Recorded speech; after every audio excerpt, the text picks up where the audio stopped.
নমস্কার, কেমন আছেন সবাই? আশা করি সবাই ভালো আছেন, আমিও ভালো আছি। তো আবার আপনাদের সামনে চলে আসলাম নতুন একটি ব্লগ নিয়ে।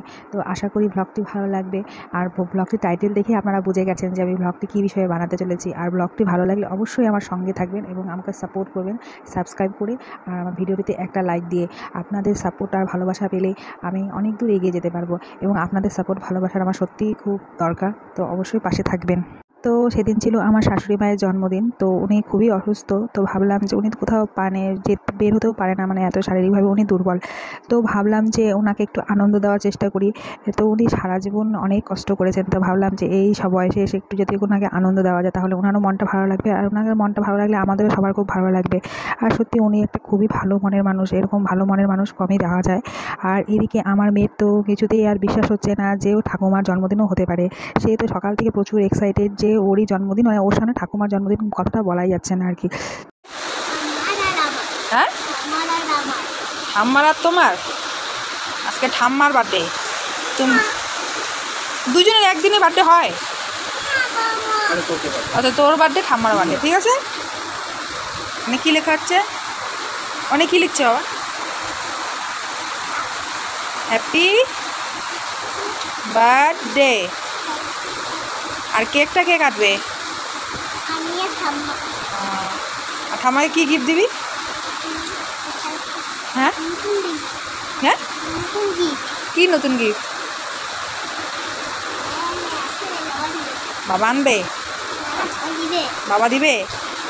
আচ্ছা, ঠিক আছে। আর দাও। তো আমরা একটা ছোট কেকেরও ব্যবস্থা করেছিলাম। আর সত্যি কথা, জন্মদিন তো কেক ছাড়া তো হয় না, কেক ছাড়া জন্মদিন মনেই হয় না। আর আমার মেয়েকে দেখতেই পাচ্ছেন, ও কেকটা দেখে কতটা এক্সাইটেড। মানে ও ভেবেছে কেকটা ওর জন্যই আনা হয়েছে। আর ঠিক আছে, তুইও কাটবি, ঠাকুমাও কাটবে। আর এই টুপি সবই করা হয়েছিল, যে একটা জন্মদিনে যা যা ব্যবস্থা করা যায় আমাদের পক্ষে যতটুকু আর কি সম্ভব হয়েছে ওনাকে আনন্দ দেওয়ার আমরা চেষ্টা করেছি।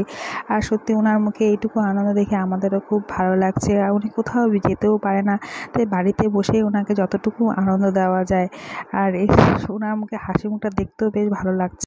তো সন্ধ্যাবেলা পরিবারের সবাই মিলে আমরা হাজির হয়ে গেলাম ওনারও জন্মদিন পালন করব বলে।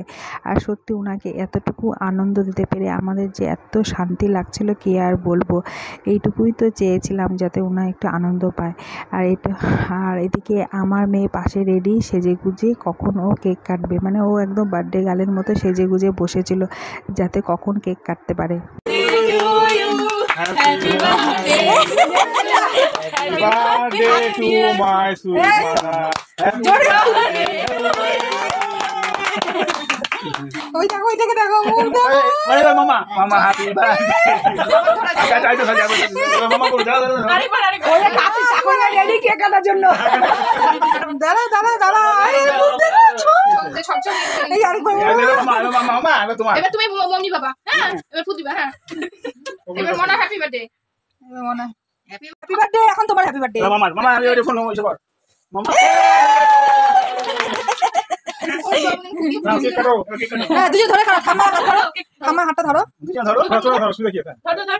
সবাই ভাই আর ধর টিঙ্গি পিছনে একটু ভাই ধরায় কাটো। হ্যাপি বার্থডে টু মা, হ্যাপি বার্থডে টু মা, হ্যাপি বার্থডে। সবাই জোরে জোরে হ্যাপি বার্থডে বলো। Happy birthday to you. হাততালি দাও। 100 বছর বাজো মা। তো সবাই মিলে আমরা এখন তাকে কেক খাইয়ে দিলাম। ছেলে, নাতি, নাতনি, ছেলের বউ নিয়ে তার অনেক বড় সংসার। তো সবাই মিলে অল্প অল্প করে কেক খাইয়ে দিলাম, কিন্তু কেক তো তার খাওয়া সেরকম নিষেধ। তা বললাম আজকের দিনের জন্য অল্প করে খাও। প্রথম কেকটা খাওয়ালো আমার মেয়ে, আর ওকে দেখুন ও কতটা এক্সাইটেড। আর মানে ও ভাবছে আমি কখন খাবো। আর আমার শাশুড়ির কথা কি বলবো, উনি তো সত্যি খুবই একজন ভালো মনের মানুষ। উনি সারা জীবন অনেক কষ্ট করেছে, তাই ভাবলাম যে এই সে জীবনে এসে যেন উনি আনন্দে থাকতে পারে, এবং আমরা সবাই চেষ্টা করি ওনাকে খুব ভালো রাখার। আর কষ্টতে আমরা বিরিয়ানিও খেয়েছিলাম, যদিও সেটা বাজার থেকে কেনা, খুবই টেস্টি ছিল। তো আমাদের জন্মদিনটা তো খুবই ভালো কাটলো।